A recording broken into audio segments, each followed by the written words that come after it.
What's up, guys? It's Abe Daddy, and it's Tuesday, which means that the Splatoon 2 Testfire is officially over. I was lucky enough to get to play the Testfire for about 4 hours over the weekend, so I just kind of wanted to go over some of my impressions and if I still plan on buying the game. I should probably start by saying that I never played Splatoon. I owned a Wii U, but only for a short period of time, so I never actually had the opportunity to buy Splatoon. But I've seen a lot of gameplay of it, and I know that a lot of people consider it to be Nintendo's best modern IP, which, let's face it, they really need some new IPs. So going into this, I was pretty excited, and I had sort of some expectations, and overall, I had a blast. So the game defaults with the motion controls turned on, and this initially really turned me off. Now, from doing some research, it seems like a lot of players actually prefer to play with the motion controls turned on, because they say that it helps them and it's actually the better way to play. And, that actually makes sense, because I got a Pro Controller right here. If you use the right analog stick to kind of just aim in the general direction of your target, but then use the gyroscope to kind of just perfect it, that's very accurate, and I can see how that could be very beneficial, especially for a game like Splatoon, which is a really fast-paced shooter. However, for me, I just couldn't do it, man. After 4 or 5 games of just constantly trying, I just couldn't do it. I felt like I was fighting the camera more than I was playing the game. So I had to turn it off. But once I turned it off, that's when I really started to have a lot of fun with it. Now, the only mode available for the Testfire was Turf War. Now, the objective of Turf Mode is to spray more ink onto the map than the opposing players. And I love this type of mode for a couple of reasons. One is because it's so unique. I can't even think of another game that has a even similar type of objective. And in this mode, your score is based off of how much ink you spray onto the map, not how many kills that you get. And I think that's great, especially for a newbie like myself, because you can go into the game, and even if you're not getting a bunch of kills, you can still at least feel like you're contributing in some sort of way. The Testfire included 4 different classes. You had the Splatter Shot, the Splat Charger, the Splat Roller, and the Splat Dualies. The first class that I tried was the Splatter Shot class.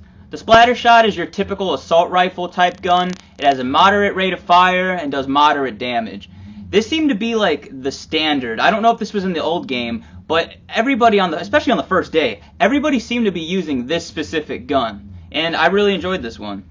The second class I tried were the Splat Dualies, which I believe are new to Splatoon. The Splat Dualies are pretty much dual SMGs with not much range, but a very fast rate of fire. These are awesome for close quarters combat, and they're a lot of fun to use. Next I tried the Splat Charger, which is pretty much Splatoon's sniper class. You can either fire consecutive shots that do little damage, or you can charge up one big shot that does a lot of damage and has a lot of range. I found the best way to use this weapon is to use it less like a sniper rifle and more like a mid to close range rifle. Because you can charge up your shot and then kind of hide in some ink and swim around for a bit until you see a guy. Then you pop out and you one-shot him, right? And that's what I did for multiple games, and it worked. It worked really well, and it gave a lot of success for me and for my team. And finally, the Splat Roller. This is the class that became my main for the majority of the weekend. It's pretty much a big paint roller that you run around with, destroying everyone in your path. You can take dudes out either by literally running them over with the roller, or you can use your mid-range attack, which throws ink onto the opposing player.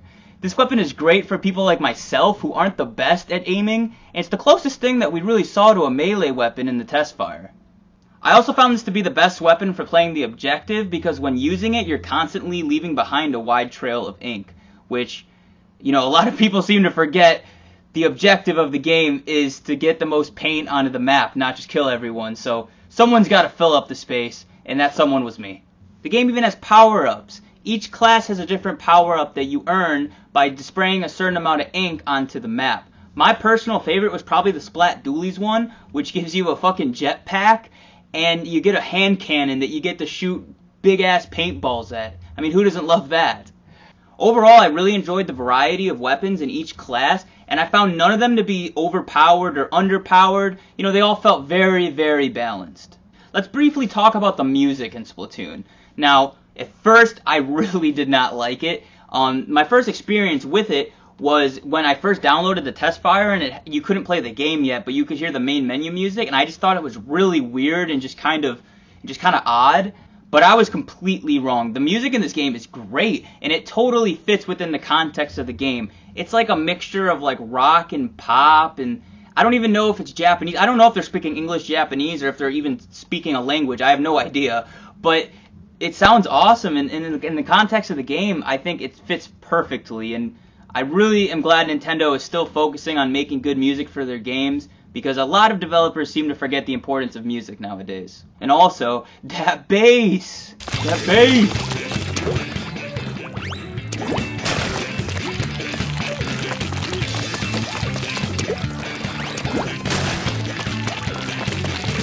So lastly, I want to talk about how the game performed, since this was a server test.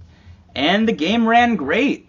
I experienced zero lag within my 4 hours of playing. Even the lobbies ran really well and were very fast with finding new players. There was only one time where I had to wait, I think I had to wait like 10 minutes, and I ended up just leaving and then joining another lobby. But that only happened one time, which is really impressive for a beta. So, did the Testfire convince me to buy the game? Absolutely. Splatoon is everything I hoped it was going to be, and then some. It's such a fresh take on the online shooting genre. It takes an idea that on paper sounds absolutely ridiculous and turns it into this fun and truly exclusive experience that only a developer like Nintendo could really come up with something as crazy as this. I absolutely recommend it.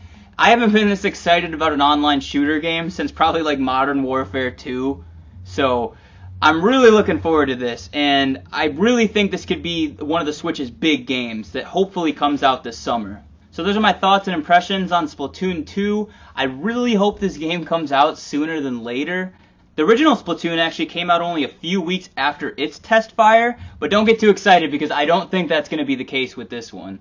Nintendo themselves say that the game is coming out in summer of this year, which technically isn't until June 20th, unfortunately.